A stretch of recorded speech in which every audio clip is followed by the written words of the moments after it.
We're just going live. We're just going with it. No music? No We're not gonna music. do that? We'll do music in a second, but I'm having fun just riffing, talking about did they ever give Ramsey's son a name? I don't think so. Probably in history.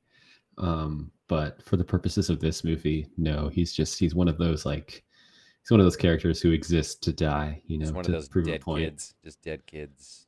I would imagine. I think it's like Ramses the second, like Ramsey two. Probably. Yeah. We should have a list, some sort of BuzzFeed list type thing where it's like classic dead kids in cinema. This kid would be up He's up there. there. Oh my God, hell of a way to start. That's how you start a fucking podcast.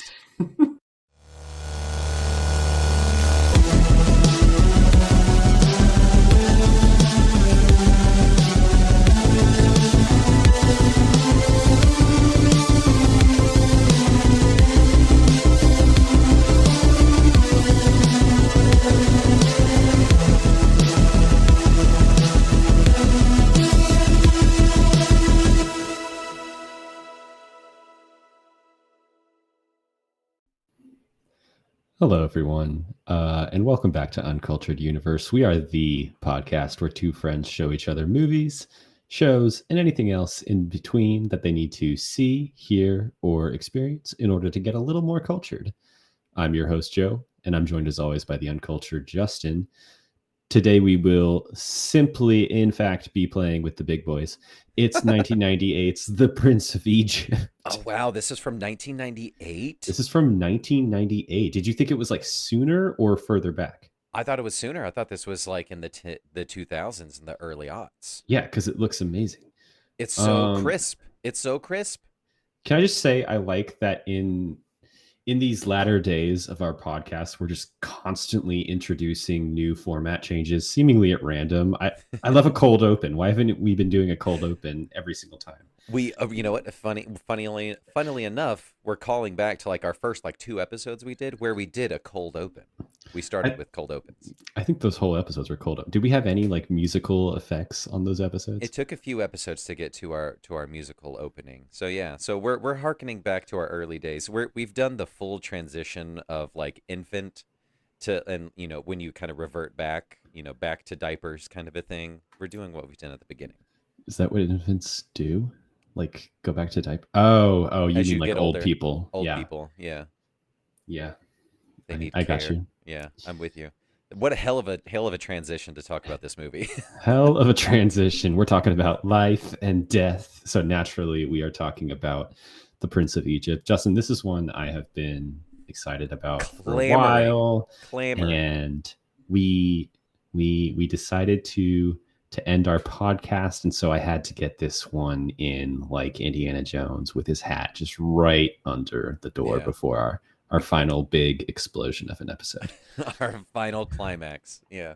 I'm gonna basically I'm gonna use all of this time to talk about just like Joe's religious film and television upbringing, have a little Yeah. corner for that, and just squeeze all of that into this one episode around the Prince of Egypt. But what'd you think?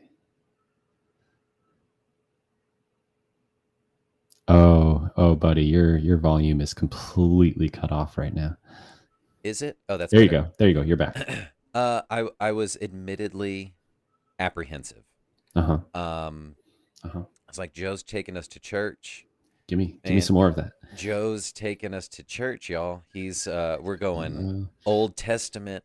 We're this like the last few movies of Joe, Joe's have been Sister Act 2, Joe was Prince of Egypt. homeschooled. This is I know. getting weird. This is getting real weird. Where are we Um, going with this? where are we going with this? I grew up going to the church. Hmm. I grew up watching the Ten Commandments with Hmm. Charlton Heston and the gang. Um, I'm familiar with the works of the Word, kind of a thing, but I'm familiar with the tales and the myths and legends. Uh-huh. But admittedly, it is not my bag, Right. and it's I was full transparency, I was a little uncomfortable. Uh-huh. This is not my thing, but um, this movie was enjoyable, Uh-huh. um, purely from you know, a condensed storytelling piece. Obviously, there's as the story goes from this perspective of Moses and all that, like there's so much to it.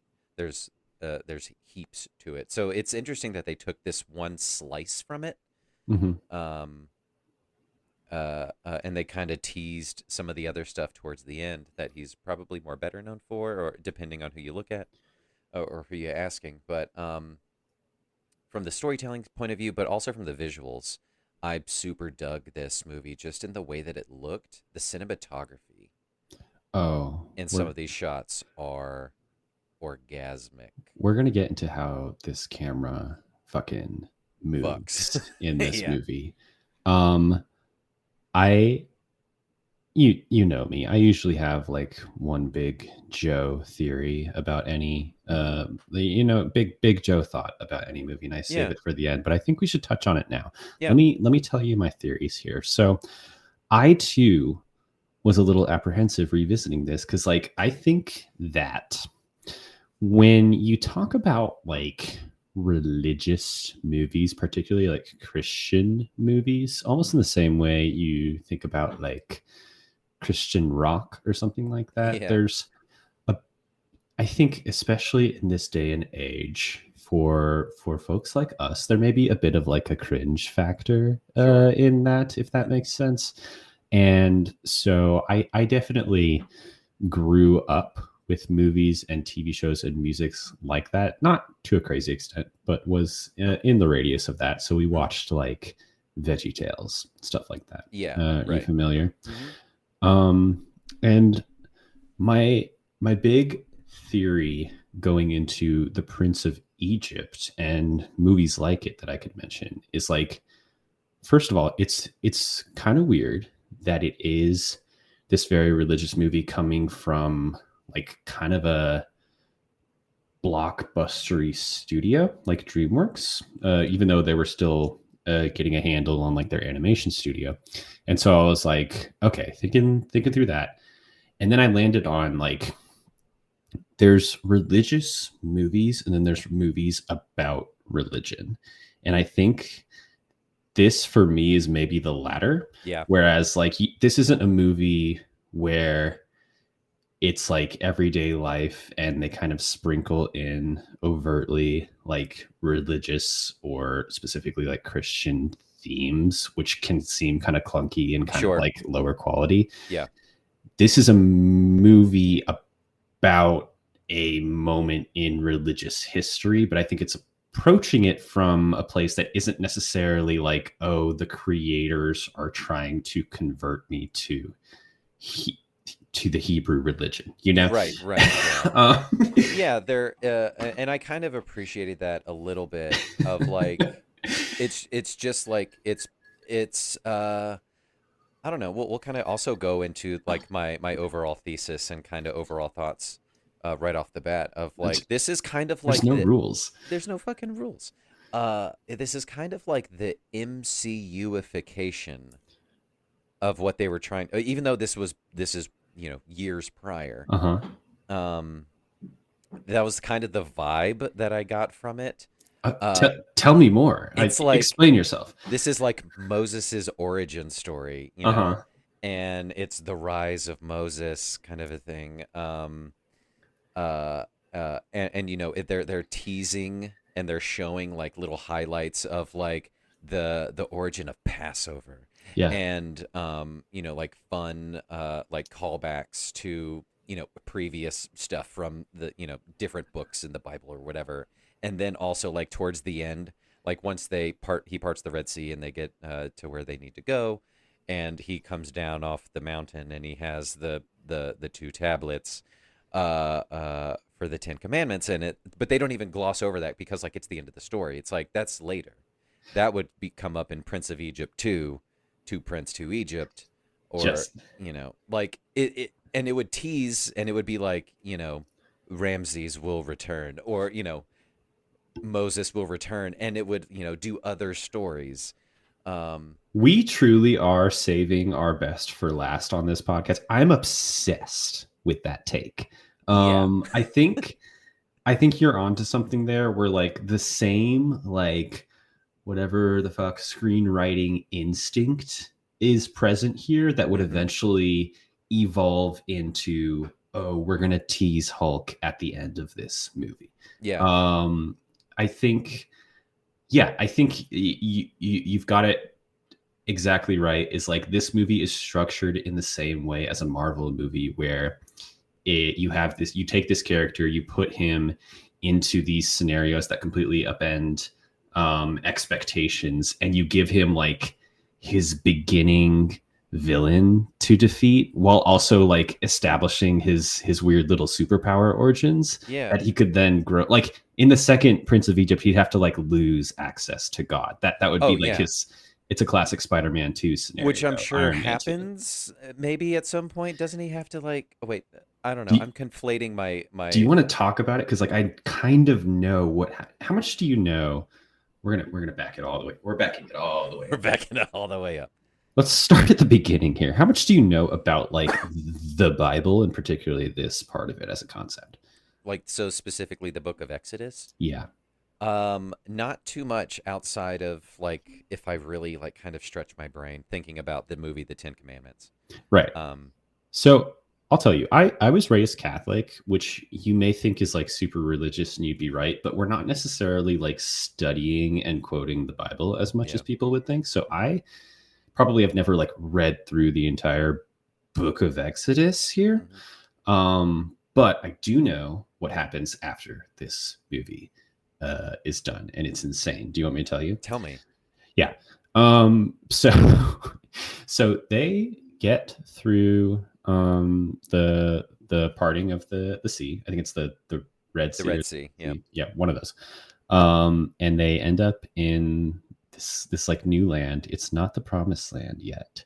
And Oh, it's there's not Israel. They haven't made it to Israel. not yet, not yet. Uh, It's like however many hundreds of thousands of them. And so they're kind of just like camping out, like we see at the very end. Like they're getting used to they're not amped. being slaves. They're Yeah. excited. Yeah. And Moses goes up that big mountain that we see, hmm comes back down. Mount Doom. Yep. Yeah. Eventually with the Ten Commandments, after conversing with God, he's like, okay, here's our new charter for this land that we will establish. The problem is he takes too long. And like when it comes to the Bible and when it comes to this movie, we'll talk about it. Like time is a very fickle thing because we don't Sure. know if this movie is over the course of like 20 years or 6 weeks, honestly.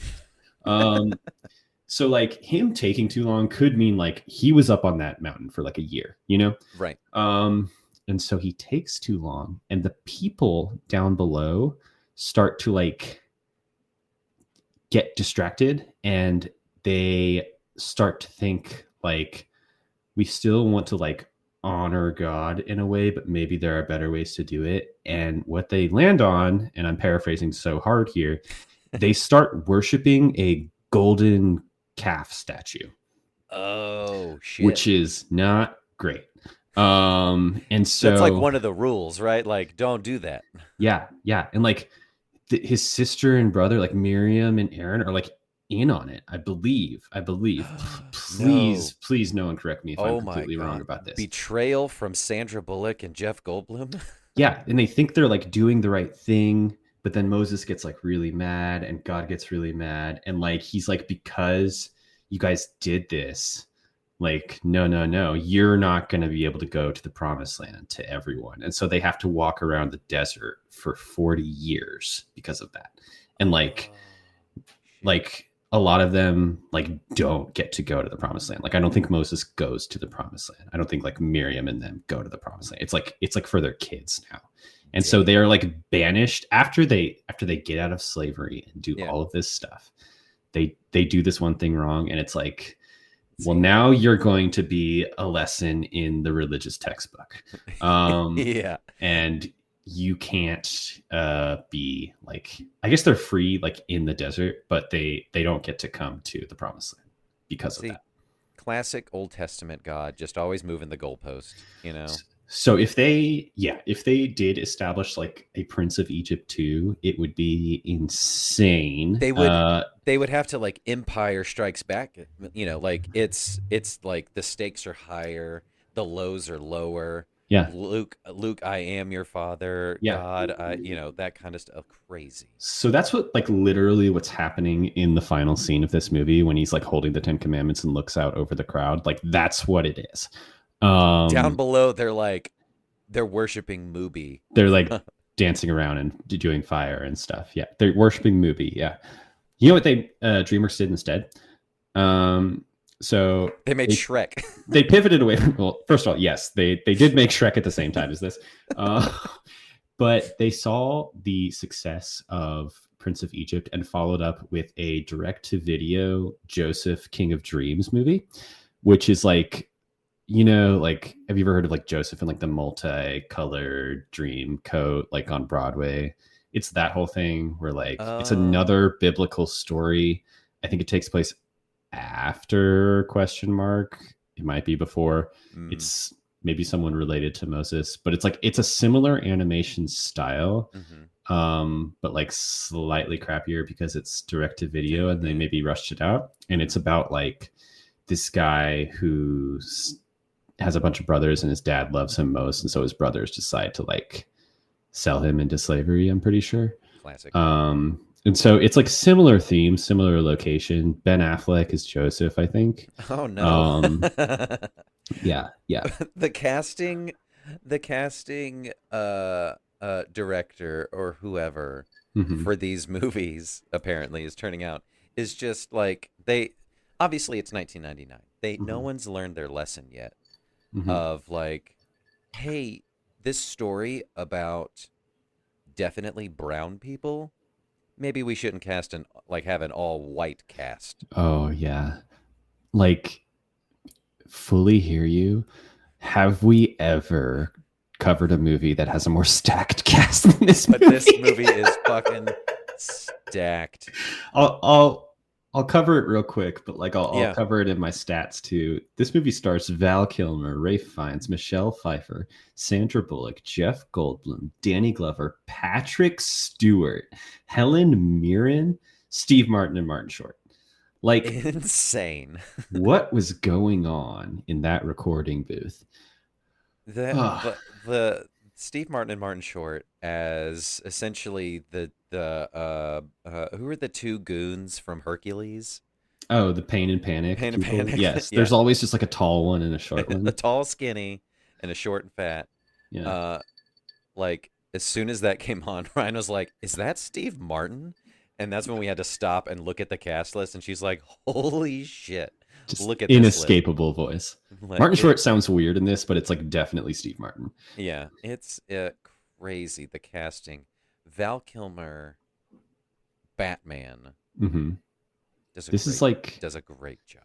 This is kind of post Batman. When was Batman? And well, he's not Batman and Robin. He's Batman Forever. Batman Forever was 1997. Okay. So this is he probably picked up this script immediately as soon as he was done filming Batman, probably. Right. It may have been concurrent though too, because I think it took them forever to make this movie. And from what I remember reading, it's like people were working on Shrek and they would get kicked out of Shrek to go work on Prince of Egypt down in the basement.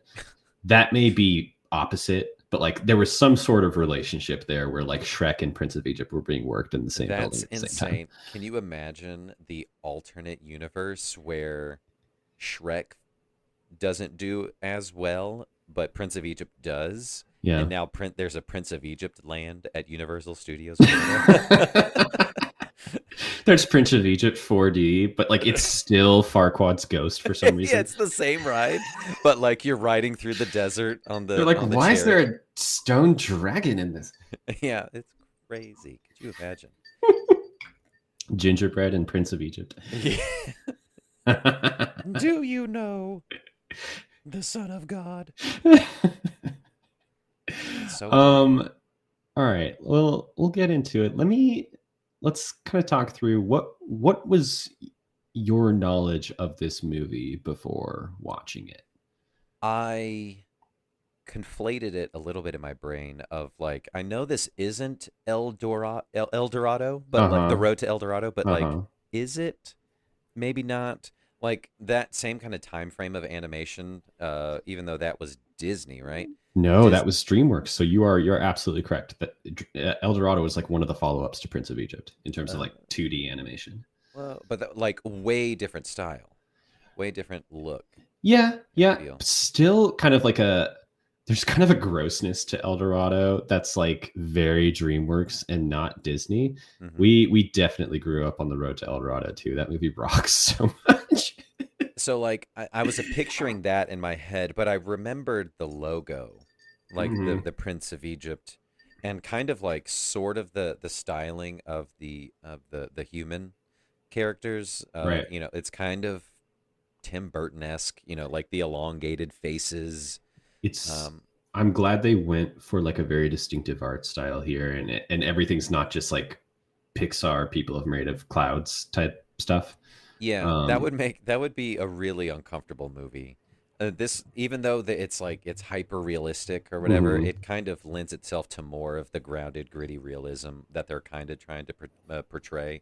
Yeah, Because yeah, if you try to do uh, the smiting of the firstborn scene with like bubbly characters, like it doesn't yeah. work. It doesn't work.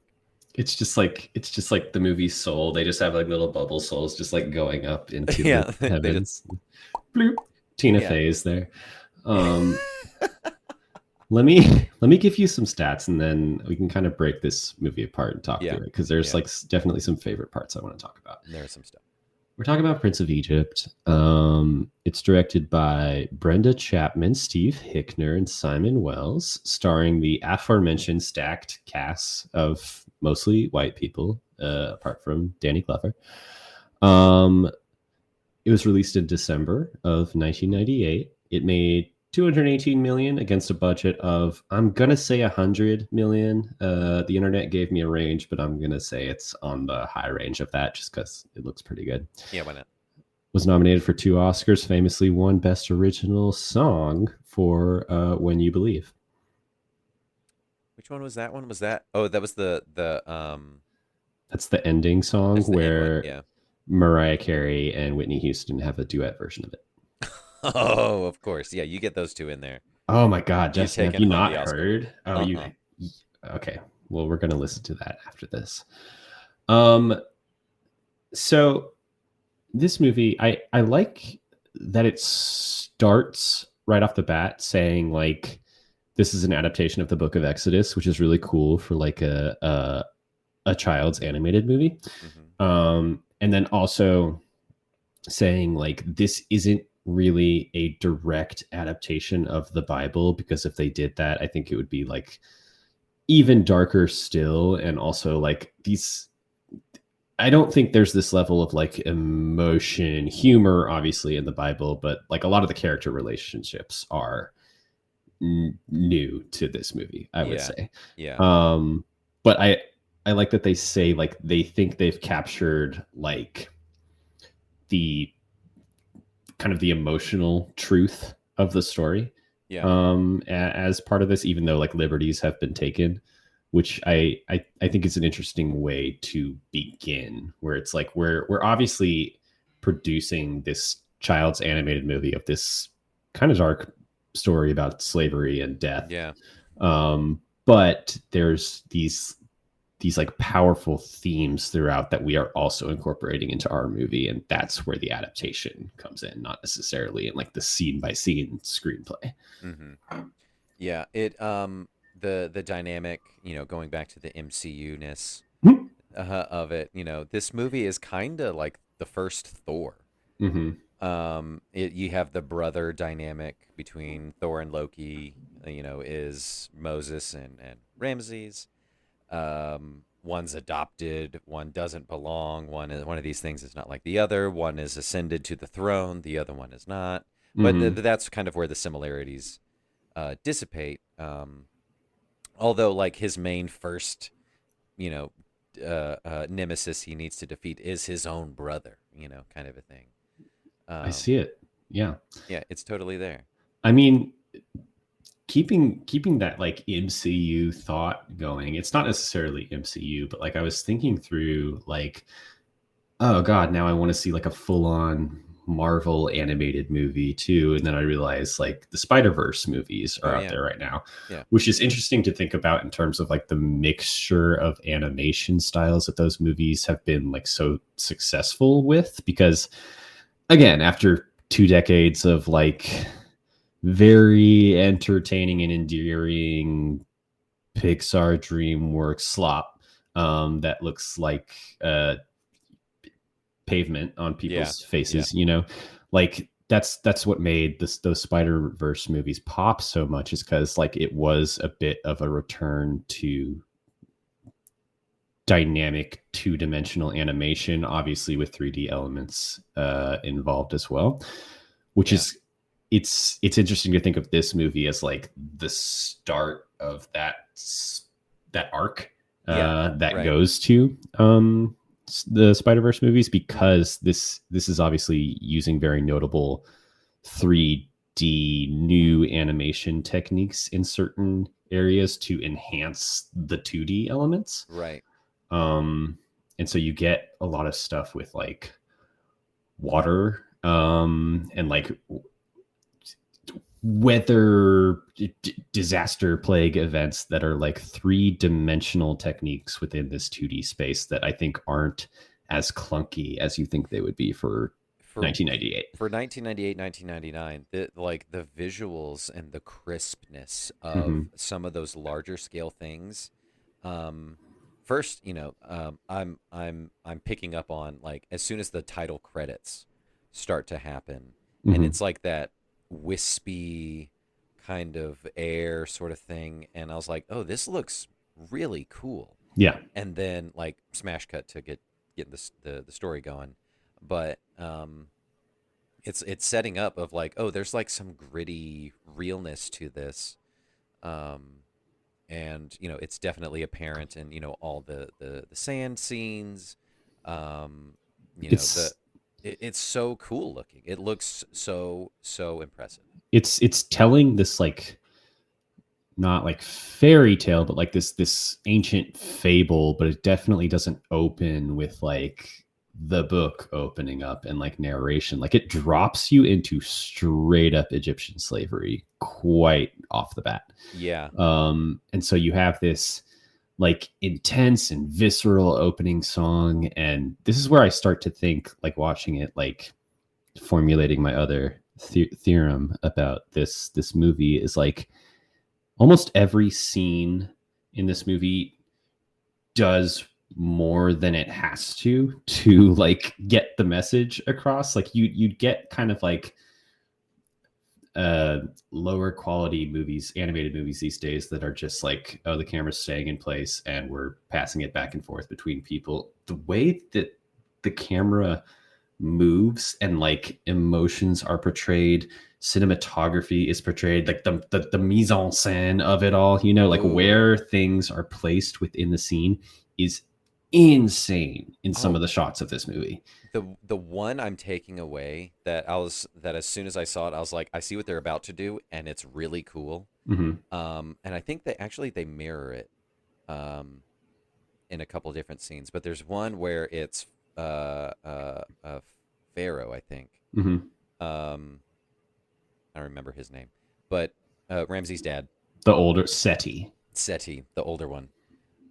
They're like in his throne room or whatever, and they kind of throw back to like the pyramid or the Sphinx Yep. behind him with the head, and like the way that like his head is kind of like aligned with it, like the noses are gonna align. Super cool. And Super then fucking cool. they do it again when Ramses is Pharaoh, Yeah. and you can see like his is much larger than his dad's, but it's still the same shot where they're like kind of like angled the same. So like well planned out and executed. There's so many great shots like that. It's I want to just, know who the photographer or the cinematographer is. yeah, like it, and it's always been a question about like cinematography in animated movies and how much you can actually credit cinematographers when like the camera isn't real, but like I Yeah. think this movies like this like really present an argument for cinematography in animated movies, because like sure that you could put the camera in places that are technically impossible, but it's still a choice where you're putting the camera. And so you have scenes like the one you're talking about in that throne room where like you'll get like this interplay between these characters. And then what always strikes me is the way like it zooms out and shows this like incredibly wide shot where the characters are almost silhouetted, uh, and then you see like all of Egypt just in the background of Yeah. them, including like the Sphinx, including the pyramids and all that stuff. It does that like a couple times, and it's just like stunning. Yeah. Um, The wide shot, the use of the wide shot mhm. is, yeah, masterful.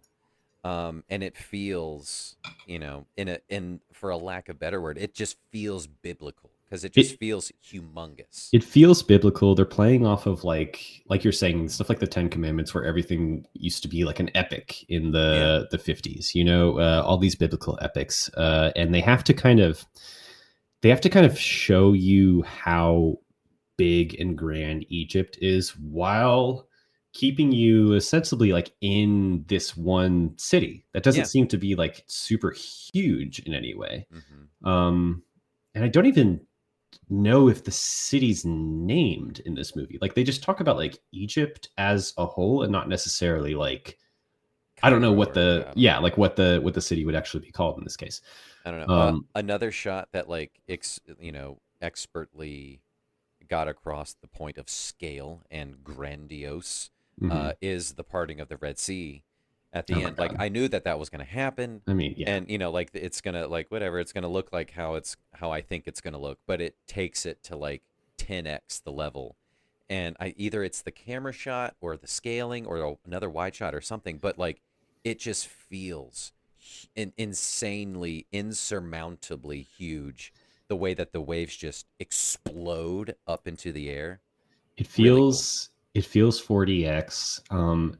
There's so many things to talk about in that scene. Obviously, like that's the scene that everyone always references with this movie is like, oh, it took them years just to animate this like basically 3 minute long clip of Hmm. all of this happening. Like you could dissect it piece by piece. So it starts with like, okay, they're finally out of Egypt. They get to the sea and they're all kind of resting. They see Ramses behind them. He's mad and he's returned with his whole horde to slaughter them. They're trapped between him and the sea. Suddenly there's a column of fire that like seems to shoot out of the ocean and then also kind of arcs over them and lands in between them and the Egyptians. Dope. Already insane. You're like, what on earth is happening? Because it's like crazy, like God shit. And then you get. I like how the music swells at the same rate of the animation here, Oh yeah. and so you get like the same like burning bush theme from earlier in the movie exploded times 10 during this scene where he's walking out into the ocean, places his staff, and then right, like I think like the parting of the Red Sea is kind of what people know about Moses when they think about Moses, and so you know something like this is coming, but I personally would never picture it like this, the way that they Yeah. do it, Hmm. and like the physics of it are kind of incredible. Where it's like, yeah, maybe it would weirdly look like that if this happened. Like it kind of like It's just a the wall of yeah. water the water like blows away from him almost, and it's revealing this whole like ocean floor at the same time, but you still sense like there's so much pressure on either side, and so the water has to go somewhere, and so it becomes this like mile high column.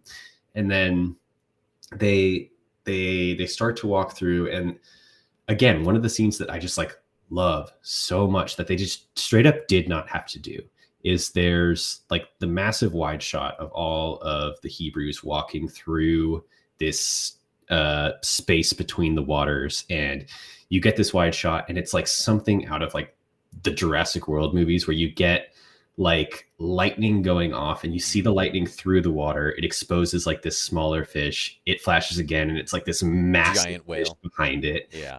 Like who what were they snorting in that animation room where they were like, we need to give this 210% and really give the folks something to talk about with It these was scenes. it was dope as shit. I mean, like it was before, we talked about this already, like sort of like the cringe factor of, Mhm. modern day, religious practices and things like that. Um, I mean, the stories are grand in scale. They Mhm. are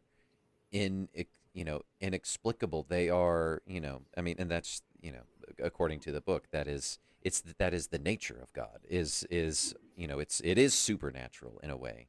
It's So it just needs to feel that way. So like they had to like amp it up of just like, yeah, we can, have them navigating through the trench or whatever and do that. It's like, no, we need to show the scale more.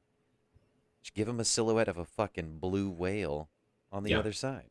Like there it can just show like attention to craft and like Mm, ingenuity can overcome some of that cringe Christian factor a little bit, which is yeah. why a band like Switchfoot is so powerful.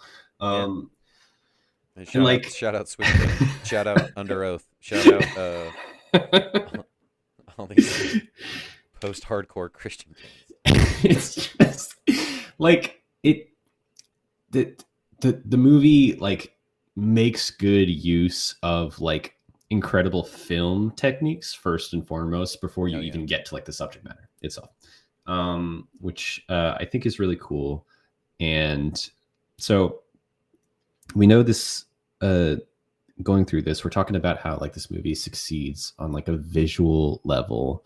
It does a lot of cool stuff with like mixtures of 2D and 3D animation without looking like glaring, like these things shouldn't go together. And then I also, the way it stands out to me is just succeeding on like a musical level as well. This is kind of a Mm, secret musical. yeah. Did you know that going into it? I did not know that, and I will say the music for me was the weaker part to me. I'm gonna kill you on air right now. So how about that? From 500 miles away, you're gonna kill me.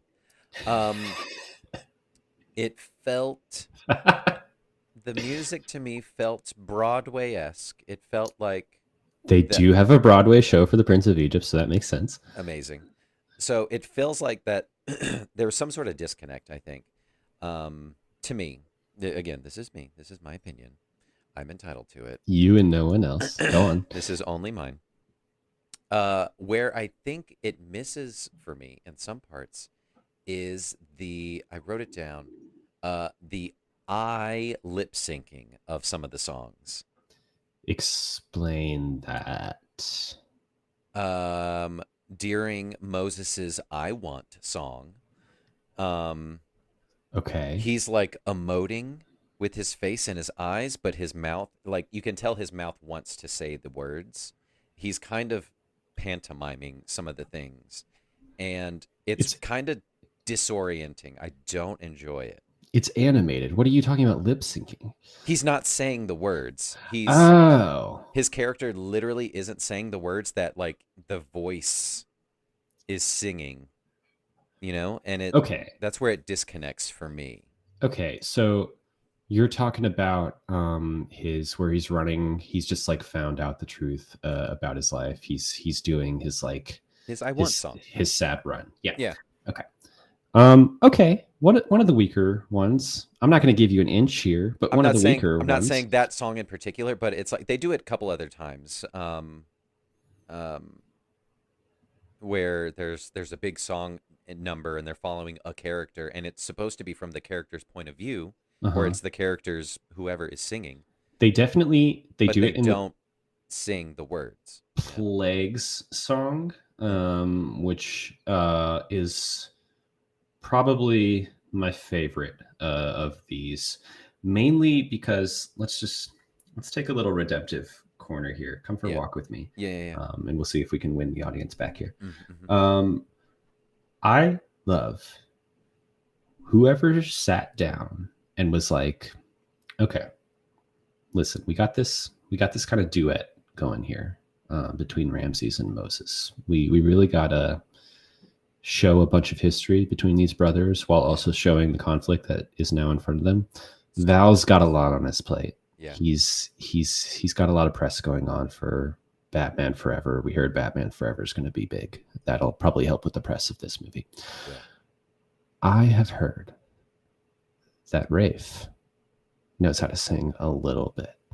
Why don't we invite him into Down to the studio. the Yeah. booth and Yeah. lay down a couple tracks? Just Yeah. why don't we all just sit back, let him go, let him take it for a walk. Yeah. Who cares? Who cares? Dude, we're just printing money now. We're on Like, digital right now. We're not recording records. yeah. I can delete it if it sucks. The boldness of this movie to give a vocal double to Val Kilmer and not Ralph Fiennes is something that I love, because Ralph Fiennes sounds like just good enough to where it's like, oh, there's some humanity here. Yeah, I did enjoy that part. Yeah. Because he's going for it. He's trying his hardest, you can tell. Ralph Fiennes singing is exactly how you think it's going to sound, and also nothing how you think it's going to sound. Right, yeah. Time. Yeah. That's Voldemort singing. Voldemort singing is crazy. That was another one too, because like there's one where they're kind of like standing on opposite sides of the building. Ramses is covered in welts and kind of shit. He's going through it, and Moses is on the other side, kind of just like, I told you, like this was going to happen. But like they're singing to each other, but they're stoic. Their faces are stoic, but their faces are mad. There's like, keep going. Like I wish that their mouths were moving. That's the only thing I wish. Okay. Like other performances. So like when they're leaving the Capitol or whatever, and Sandra Bullock starts singing, and Zappos Zipporah starts to join in. Like they're actually singing. Right? And so like I wish singing their little Oscar nominated song. Incredible. Oscar winning, sorry. Yeah, Oscar winning. Nominated and won. Yeah. I just wish, we got to see Moses and Ramses like actually sing it, but that's me. So I'm gathering that you prefer then, like, if we want to put a name to it, like diegetic songs as opposed to non-diegetic. You don't really like a song in narration. Yeah. Okay. Yeah. If it's from the character's point of view, and if it's the character's voice. Okay. Like imagine Let It Go. Mm-hmm. All of the shot for shot, the whole thing going. But she's not moving her mouth. Uh-huh. Weird. Yeah. Weird for you, yeah. Weird for me. total freak opinion to have, but it is your total freak opinion. No, I understand where you're coming from, and it's probably going to bother me next time I watch this movie. So thank you for that. You're welcome. However, let's bring it back to one thing to redeem it. Yeah. The hieroglyphics dream fever. I was going to say, this is where I was going to bridge to next. So cool. Yeah. Like really creative. It touches on, like, you wonder what went into like the production of this movie and like how they kind of split up work. I have no idea how they like produce an animated movie, but I'm sure it's like a project management nightmare. And you're like, okay, we have these 600 animators. Who are we going to tell to do what? And how are they going to keep consistent? And when did we decide Moses' hair was going to be green? That's going to fuck up all these other scenes and stuff like that. So like, I guess you have to split it out that way. And it's evident in this movie where there's like areas where they tried some new stuff. Like they have scenes that incorporate 3D elements and 2D. They have something like the Plagues song where like you have the characters kind of facing off against each other, and then their faces kind of do like a weird thing where like they turn and kind of combine into each other. Like that's weird. That's not really found anywhere else in the movie. And then obviously you have this mosaic dream sequence with the hieroglyphics, which is very cool. Very cool. Very out of left field. A unique way to use the medium and to use the pieces that people are most familiar with when it comes to ancient Egypt. And then you get it juxtaposed with shots that look like fucking Dune, you know. That's another thing. I like, maybe it's the color grading, color scale, is sand, but it looks like Denis Villeneuve's Dune. And it's incredible. You know, like the the I think it might be like a National Geographic commercial or some sort of like learning center commercial where it's like the white rooms with all of like the animals walking through them and you're following like the parrot through it and Oh stuff. yeah. Uh-huh. It's Uh-huh. very much like that where you're kind of like you're clearly going through this three-dimensional space that they created for the Egyptian temples and like there's two-dimensional painting and movement happening on the walls as the camera is just kind of going crazy. Yeah. Um, and it's basically in the story, it's like Moses's way of figuring out where he came from and like seeing what we saw in full 2D animation in the first like 10 minutes of the film. And Yeah. like it's able to kind of truncate that because we've already seen it, but it's really cool how like they are able to translate it and do more things within this like hieroglyphics format, like the way the where it shows like the his mother and brother and sister escaping the guards, they kind of like jump across the ceiling at one point as opposed to like just hiding from them. Oh yeah. um it's Or they're like they go around a column oh my god, the hiding. columns so cool. It's very cool use of the environment and yeah, neat piece of storytelling too. Hmm. To kind of like show him his realization of like this is actually who I am, that kind of a thing. Yeah, But it's like also nightmare that like they had a mural of like we just we killed just so many babies. a bunch of babies and crocodiles and like size representing power as opposed to like actual physical size. So you have like the massive pharaoh and like his little guards all around him Hmm. that he gets to command. Oh, Ah, one quick thing. I loved the symbolism of after Moses comes back and he's talking to Ramses, but they end up in front of the mural again, and Ramses' son is there. He's mhm. like, "Dad, what the heck? What's he doing here?" Kind of a thing. And then there's like another wide shot, and Ramsey Jr.'s in the middle, and he's like RJ. there's the trail. RJ is at the bottom of like there's like the cascading thing of babies Mhm. in the pool of two alligators, and he's standing in the middle. It's Like so crazy. it's so cool, so Like cool. maybe I'm just like a sucker, and all the animators are like, "Psh, you fell for a simple Fucking noob. uh, Yeah. rule of three shot." But I'm like, yeah, all of this works for me. All the ways that they're able to like juxtapose things within a given shot. Like if you were to freeze frame anything in here and just kind of study a lot of Hmm. this, it's like so much is told without words that doesn't have to be like the way that people are just like sitting in all of these confrontation scenes, the way they're structured within the shot, who is between who's standing between who's standing like above or below who to Oh kind yeah, of represent hierarchy and stuff. smart. Oh my god. um we haven't even talked about Jeff Goldblum. He's in this movie. Surprising surprise cameo. It's Jeff. Uh, It's Jeff. uh, um just Jeff in it, and then Sandy B. This Jeff is our Goldblum, Sandy B. this is our third. Is this our third Sandy B appearance? We've done Speed. His congeniality. We've done Miss Congeniality. Oh my god, a little Sandy B trilogy. Love a Sandy B trilogy. Have we done Jeff Goldblum before? We haven't been able to have like a little Goldblum moment. And I don't think we have. Who is Sir Patrick Stewart? Oh, he's the older pharaoh. Oh, okay, Yeah, yeah, yeah. And then Helen Mirren is the mom, ma'am. the mem. Uh, they should have, which I get what they were kind of trying to do, but man, I wish God's voice was Sir Patrick Stewart. Okay, I did read up on that in like the very small amount of reading up I did for this episode. So the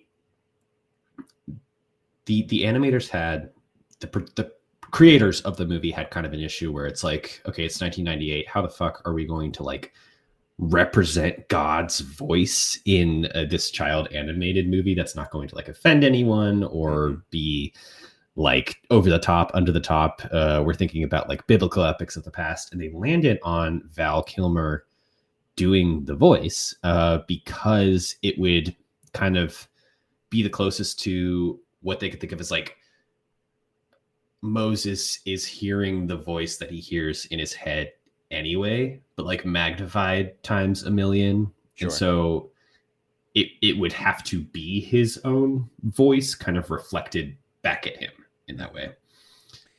It seems like that's the explanation they gave the execs after the contract Like to get Patrick left the building already. James Earl Jones was not available to do the voice, and no one had yet brought up, of just like everyone would want Morgan Freeman to just be the voice of God, and everyone in the boardroom being like, Morgan Freeman, Morgan Freeman, Morgan Freeman. You Yeah. listen, you bring up an interesting point with Patty Stew, because like, you know how like if they do like a stage production of Peter Pan, and like traditionally the guy who plays Captain Hook also plays the kid's dad. Yeah. Just because of like, read that how you will. Mm. It'd be interesting if like the tradition with Prince of Egypt and stage production is like his dad also plays God, because he recognizes that as like authority from both directions. So that I could see as an argument for getting Patrick Stewart in there, because you get like this power of the Pharaoh versus power of the Hebrew God and all that stuff. I mean, like, and God should be speaking, the Queen's English. He should You be just want an speaking English person. Yeah. So, and also, well, Sir Patrick Stewart, I don't think is he Scottish? No. Yes. Maybe. I don't know. Oh, He God. rolls his R's. He rolls his R's Yeah. like a Spanish person. Kinda. What? Yeah, I don't know. But Sir Patty Stew would have been dope. But I can kind of see what they were doing.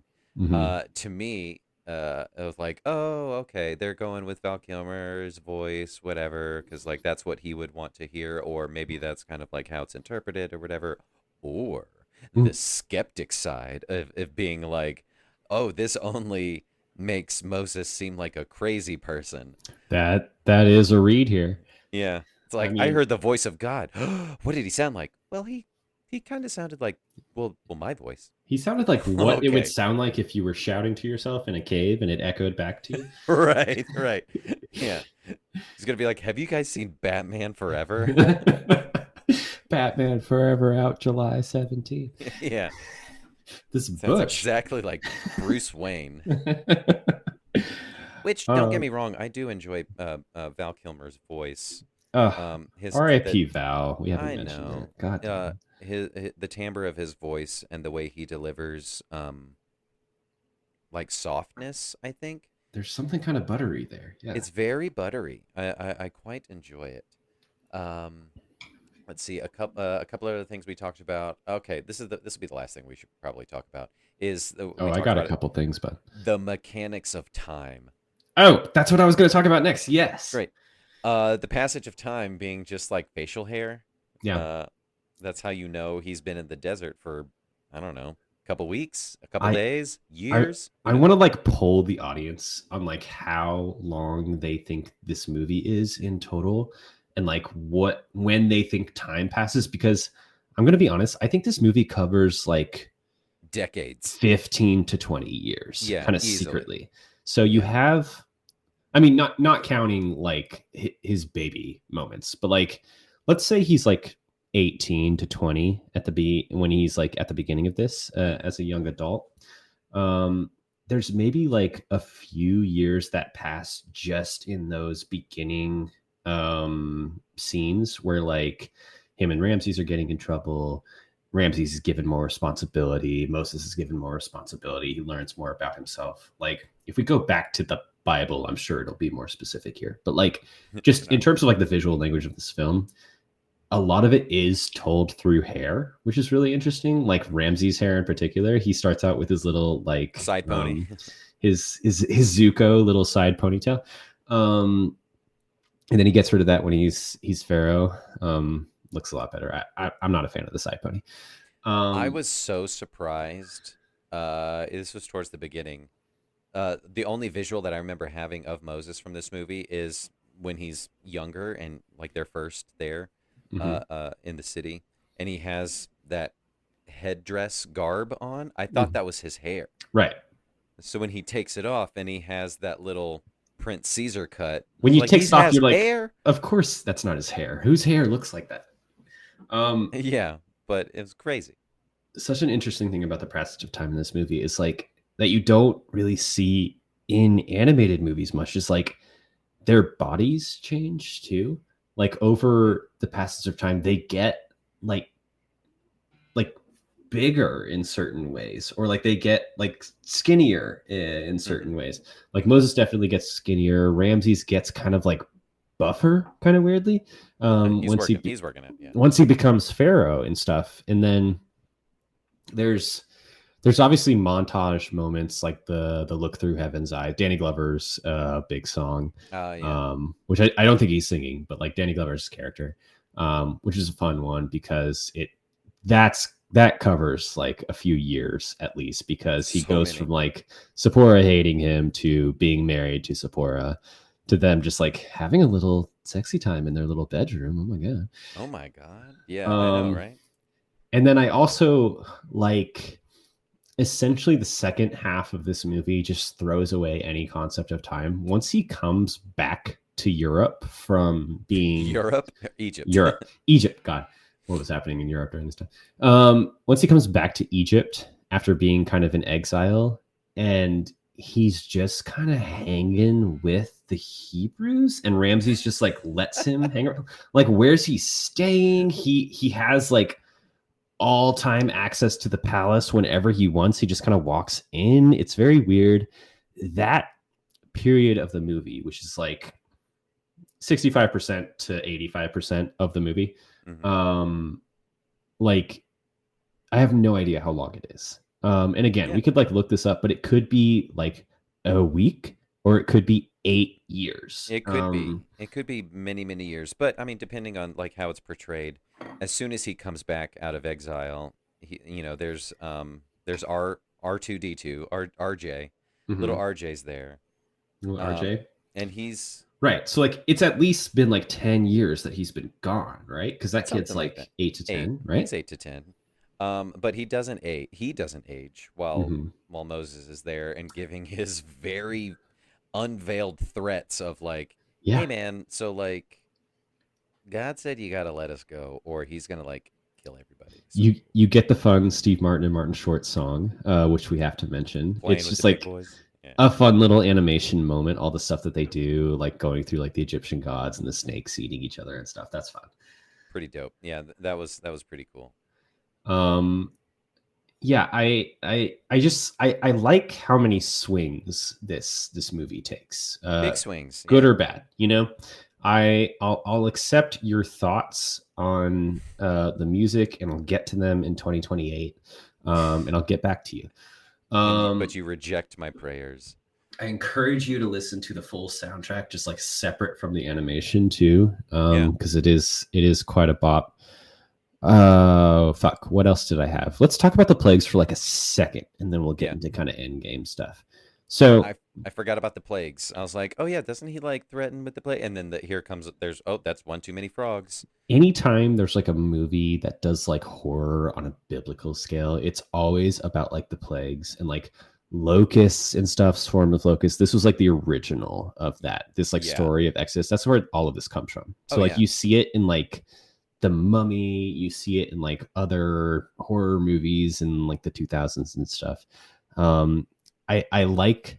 There's actually 10 of them, and I like how this movie like does kind of a montage during the song where it's like you start with like the visual of the frogs coming out of the river, and then it's like all hell kind of breaks loose over the course of this song. There's a mixture of like sickness, pestilence, animals dying, so many like locusts and bugs and stuff. If you Yeah. listen to the song, they're kind of like there's a chant going on in the background that's kind of going through it, going through the different plagues and stuff, Hmm.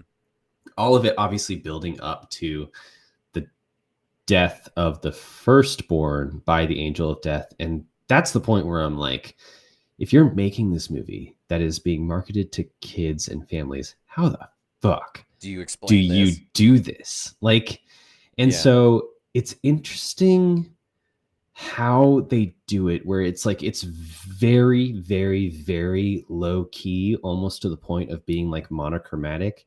There's practically no music. It's Oh, like a it's eerie as shit. silent sequence. It takes place at night because like the ninth plague or whatever was to like put the whole land into darkness or whatever.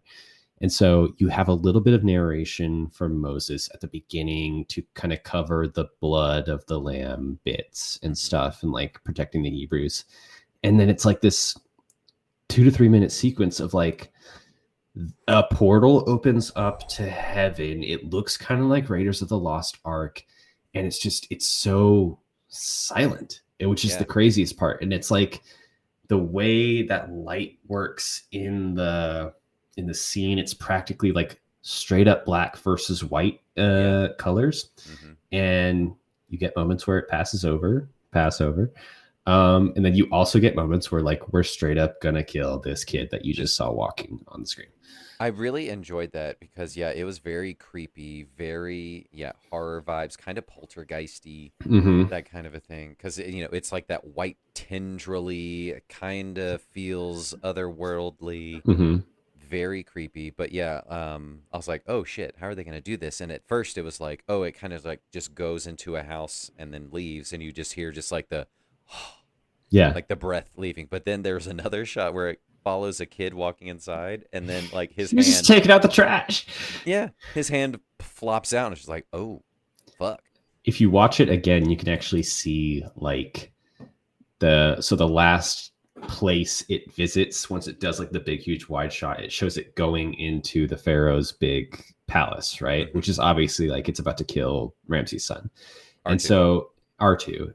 And if you watch it, it shows like this massive wide shot of the city after it's done, and like the spirit, the white stuff is going back up into the sky, and you see this one kind of like glowing ball come out of the Pharaoh's palace, which is like literal like R2's soul, like going up wherever. So like it shows them like killing that kid in a way. Crazy. Which is wild. And then wild. We had the captions on, and like during that whole scene while that's happening, it just says like wailing and crying in the background, and it's just that's horrifying. Insane. And then we get into the When You Believe song. They get to the ocean, they part the waves. We talked about all this in our roundabout way. What a great fucking movie, Justin. I don't listen to any of your opinions on anything. Ever. All right. You got any last thoughts before I give you the stupid game that I came up with? Give it to me. This movie, visually, the cinematography, the lighting, the blocking, the staging, everything is a masterclass. And some of the other stuff is wacky and experimental, like the hieroglyphic dream sequence and all that other stuff. This is just a fun fairy tale romp. This was fun. This was, I was, like I said at the beginning, I went into it apprehensive, a little uncomfortable. Reasonably so. But towards the end, I was like, that was a tight story. It was an hour and 40 minutes. Visually, spectacular. Yeah. I randomly, my last note that I haven't covered is like I liked that there's some Egyptian guards that come with them and are like in the crowd with them at the end. Like there's clearly some who like came to the other side of the slaves right at the end there. That's fun. That's fun. Love that. If I could, I would have like paired this movie with another like equally quote unquote Joe Catholic upbringing movie from the 90s, which is Hunchback of Notre Dame, which I also think you haven't seen, right? I haven't. I would definitely check it out because it's doing a lot of similar things, but it's kind of an interesting foil to this because it's doing them from the Disney perspective. And so you don't get as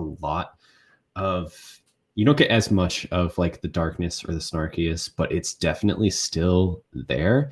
It's a very interesting movie. It's a very beautiful movie. It's got the music, it's got the laughs, it's got the songs, but it's also like, again, like boldly religious in weird ways that don't necessarily have that cringe factor to them. Interesting. I would love to just juxtapose that movie against this one. Do a little double feature on that one. Yeah. Okay. Okay. Before I get into this game, have you been drinking anything? I had a little red drink to represent, blood purposes, but I've been a little bit ill over the past week, so no alcohol for me. But if I was going to do something called the Holy Moses, uh-huh. um, just like your standard kind of bourbon, red, very red, of course, for the blood. Um, I found a couple other things I was going to experiment with, called like and do something with rosé, and something like that, and call it a mose. Oh, I love that. Yeah. What do you got? What do you got? Oh, it's a Negroni. I think Oh, people get that like we went in a blood direction. Like yeah, that's all people yeah, need to take away from this, yeah. obviously. Very bloody movie. Mm. Um, let's get into the game. Justin, it is time to play. Can you escape the plagues? Oh no, I don't know.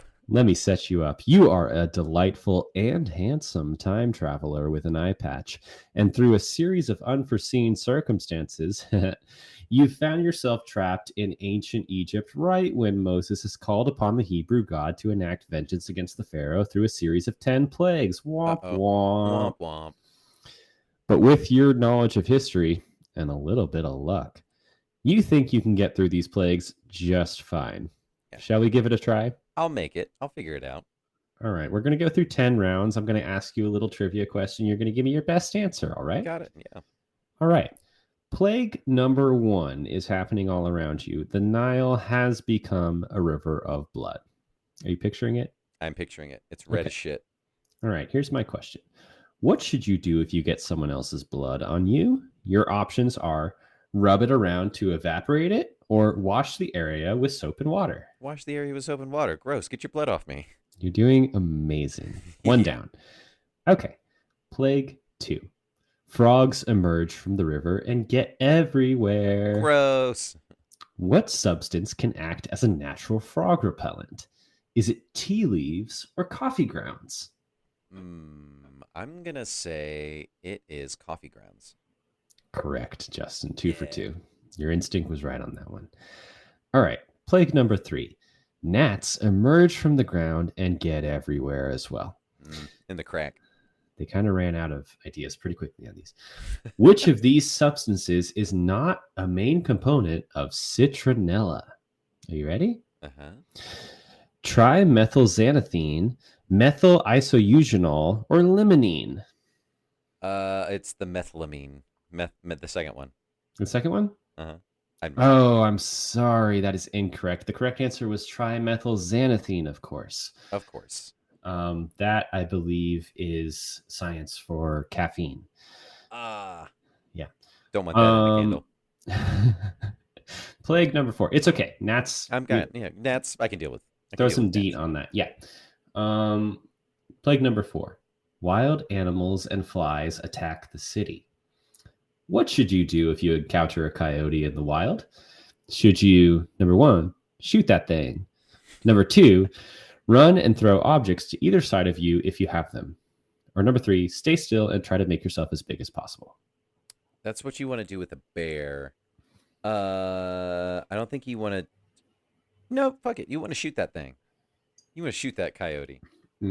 That may work, but the official advice is stay still and try to make yourself as big as possible. Okay. Although shooting that thing would probably work. I probably shouldn't have thrown that in as a joke answer. All right. I'll give myself the answer. You'll give yourself that one. That'll probably work.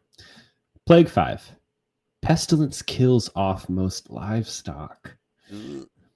What common pantry item can contain certain antimicrobial properties in a pinch? You ready? Yep. Honey, peanut butter, or Nutella? It's honey is my antimicrobial, for sure. Yes. And I think they had that in Egypt at the time, so you're in luck, big boy. Well, they were going to the land of only milk and honey. Yeah. That probably got old real quick. Toothache City, yeah. That's where dentistry came from. You're doing great, and everyone around you is like, who's this guy? Plague 6. Everyone gets infected with boils. Shit's starting to get kind of real now. All right. Where does the Google AI overview recommend making an incision when lancing a boil to drain pus? Is it the top, the center, or honey, you'll know it when you see it? It's the center, It's the center. the Easy. top. Easy peasy. Whatever you classify as the It's the top. top. It ain't Joe. I'll tell you, it ain't the top. Plague 7. It starts hailing really bad. Should you or should you not hide under an overpass during a hailstorm? Yes, you should, because you can definitely get super injured in a hailstorm. Uh, Advice is you should not, because it's the same deal with the tornado. Weird shit can happen with wind and water during under an overpass, and you can get kind of swept out. Uh, all Watch right. Twisters. Oh, the second. Okay, I haven't seen that one. Okay, you're doing all right. I'm You're doing okay. kind of you got hit by some balls of ice. That's fine. Plague number 8, locusts. Mm. Just locusts. Which Jurassic Park movie contains a major plot line about giant locusts attacking crops? Is it Dominion, Fallen Kingdom, Rebirth, or Jurassic World Velocicoaster at Universal Studios Orlando? I think it's Dominion. I didn't see that one. It is Dominion. You're correct. You're lucky. Yeah. You don't need Giant to see bugs. that one. It sucked. Yeah. Good. You're doing great. Plague number 9. Total darkness across the land for 3 days. Uh-oh. Oh no, I only have one eye because I have an eye patch. See, you got it back. Which of the following organisms could you not use to produce bioluminescent light? Okay. Is it anglerfish, Pinellus stypticus fungus, wood sprites, or Quantula striata land snail eggs? Anglerfish. Is that your final answer? Yeah, you can't use that. They're deep sea, abyss level sea creatures. Anglerfish is incorrect. Anglerfish is the thing that has the bulb, but like I couldn't bulb. use that for light. I'm not going to argue with this on this one. The You know correct what? answer was wood sprites because that's a fake animal from Avatar. Those little seed things that fly That's around dumb. them in Avatar. Those aren't real. No. Ah, All right, plague number 10. You know you love them. The angel of death. mm. What animal's blood should you splatter on your doorpost to signal to the angel of death that you should be passed over? That we're cool. Is it cow, goat, wood sprite, or lamb? Wood sprite blood. It would glow so great. It's I believe Val Kilmer specifically called for lamb's blood. Yes, fantastic. Congratulations. You have survived most of the 10 plagues of Egypt. Yeah, But wait, what's that? there's more. A new health bar has appeared, and it's massive. All of the plagues have formed together into some sort of plague Voltron and are headed your way. A giant monster angel with frog legs and gnat wings that smells terrible and is spraying blood and hail from its eyes. It charges at you. Oh, the humanity. You take out your gun that you've had this whole time, ready to go down in a storm of holy bullets, when suddenly a tall figure steps in front of you and shields you with a burst of light. It's Moses. He calms the plague monster and then tells you that you need to leave this place and return to your own time because his people have a song to sing and an Oscar to win. He uses his staff to conjure up a glowing time portal for you to jump through, but due to your less than ideal coordination, you trip on your way through. Embarrassed, you mumble something about an old calf wound in your leg and stumble through the portal, returning you to the year 3099. As the portal closes behind you, Miriam mishears you and mistakenly believes you said something about gold calf good. Surely nothing bad will come of that. Justin, thank you for playing. Can you escape the plagues? Amazing. It came all the way back around. This is Miriam's fault. I love it. Classic. Blame the older sister. Oh, my God. Hilarious. Justin, any final thoughts on the movie, or did we cover everything on your end? I think we about got it. You know, as far as biblical movies go, this one's all right in my book. I'm glad we covered it. Hey, you all right? You all right with me? So Joe, the next episode we're gonna do is our ultimate episode. It is It our is final swan episode. song, our swan song. We originally had this split up, but then we decided, um, Fuck it. to make it even, go out with a bang. We're going to do our very first combined movie episode where we're going to watch a movie of Justin's and a movie of mine, and we're going to talk about it. And there may be things we can talk about between them both, or we may just talk about them separately, and that'll be fine. Oh my God, they're gonna be insane. We are going to be watching Pee-wee's Big Adventure and A League of Their Own. holy shit, two Just movies you never think you would see back to a back. natural double feature that we are ending on. It's it's like it's an 80s pairing that you would see only at a drive-in theater. Yeah. A League of Um Their Own is the 90s. So we're already off on a weird foot. yeah, we're seeing movies from the future. Crazy stuff. But I'm excited for it. It's gonna be weird. It's gonna be wild. Someone's gonna end up topless. We're gonna get the cops called on us. We're Something's gonna be just crazy. we're gonna go full Monty this Yeah, next episode. we're gonna watch the full Monty, Yep. and then yeah. But that's how we're gonna do our last episode as we bring Uncultured Universe to a close. So join us next time for when we'll watch two movies at the same time. And we'll catch you later. See ya on all the socials, or not, or on LinkedIn. Bye.